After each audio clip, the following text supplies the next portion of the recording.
হুজুর কি বুঝেন আন্দোলনটা? হ্যাঁ, অনেক সুন্দর হচ্ছে। দাবি আদায় করে ছাড়বে ইনশাআল্লাহ। দাবি আদায় করে ছাড়বে ইনশাআল্লাহ। আপনাদের এখন সরকারের কাছে চাওয়াটা কি? আপনাদের 20% এছাড়া কোনো বিকল্প নাই ইনশাআল্লাহ। বন্ধুরা আমাদের সাথে যুক্ত হয়েছেন ধর্মগঞ্জ ইসলামী আরাবিয়া দাখিল মাদ্রাসার সম্মানিত মৌলভী সহকারী শিক্ষক মাওলানা ফজলুল্লাহ সাহেব।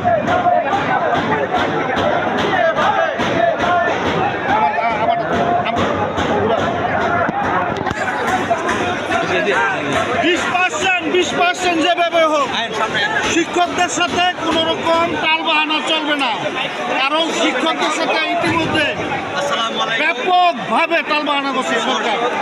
আমাদের অধিকার হরণ করছে, আমাদের কোনো আন্দোলনকে কোনো অবস্থাতে গুরুত্বের চোখে দেখে নাই। আমরা এবার যেভাবে হোক আমরা আমাদের অধিকার চাই, আমরা শিক্ষকদের অধিকার চাই। বাড়ি ভাড়াতে কি হয়? মাত্র 5% বাড়ি ভাড়া, 5% বাড়ি ভাড়ায় কি হয়? অথচ হ্যাঁ 3000 কোটি টাকা লাগে।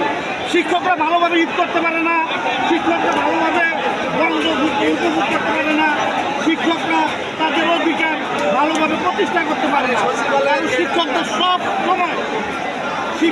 সব সময় হেয় করা হচ্ছে। শিক্ষকদের জাতির মেরুদণ্ড, শিক্ষকদের জাতির অস্তিত্ব আজকে বাংলাদেশে বড় বড় লোকজন এরা কিন্তু সবসময় শিক্ষকের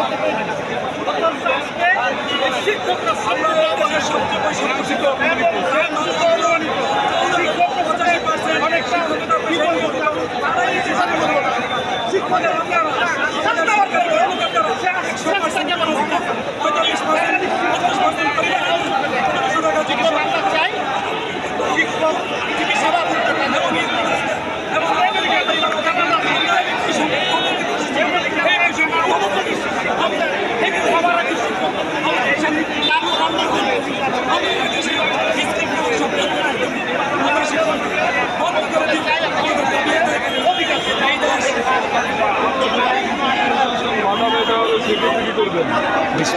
আমরা তো শিক্ষক মানুষ, আমাদের চোখে বাধা, আমাদের হাতে বাধা, আমাদের জমানো আমরা সাধারণ মানুষের মতো খারাপ আচরণ করতে পারি।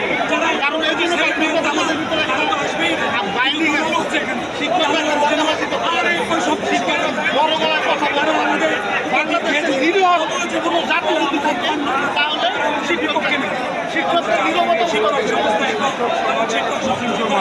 আজকে আমরা যে দেখতে পাচ্ছি সচিবালয়ে এসে আপনার ব্যারিকেডের উপরে উঠে স্লোগান দিয়েছেন এবং এরকম শব্দ দূষণ করছেন, সেটাকে আপনি কীভাবে দেখছেন? উত্তেজনা, মানুষ যার ভিতরে প্রাণ আছে তার ভিতরে উত্তেজনা থাকবে। এটা হচ্ছে একটা আন্দোলন, আর আন্দোলনের ভিতরে একটা স্লোগান তো থাকবে। সেই স্লোগানের ভিতরে যদি উত্তেজনা না থাকে তাহলে আমার নিজেকে আমি মানুষ বলতে পারি না। প্রথমত আমি মানুষ কেন? কবি নজরুল ইসলাম বলে নাই কবি বলবীর বড় উন্নতম মুসলিম? কবি নজরুল কি কোনো অন্যায় করছে? অন্যায় করে নাই, কিন্তু সে বড় বড় কথা বলছে, উচ্চ বাক্যে কথা বলছে। এটা হচ্ছে বিদ্রোহী দেশ, এটার উপরে কোনো কিছু নেই, আর এটা কোনো দূষণীয় কিছু নেই। আমাকে একটু ক্লিয়ার করবেন, এক দফা যে দাবিটা আছে সেটা কি? এক দফা দাবি হিসেবে আমাদের 20% যে আমরা বাড়ি ভাড়া মাত্র 5% দেওয়া, এটা আমাদের কিছু হয় না, মাত্র 500 টাকা।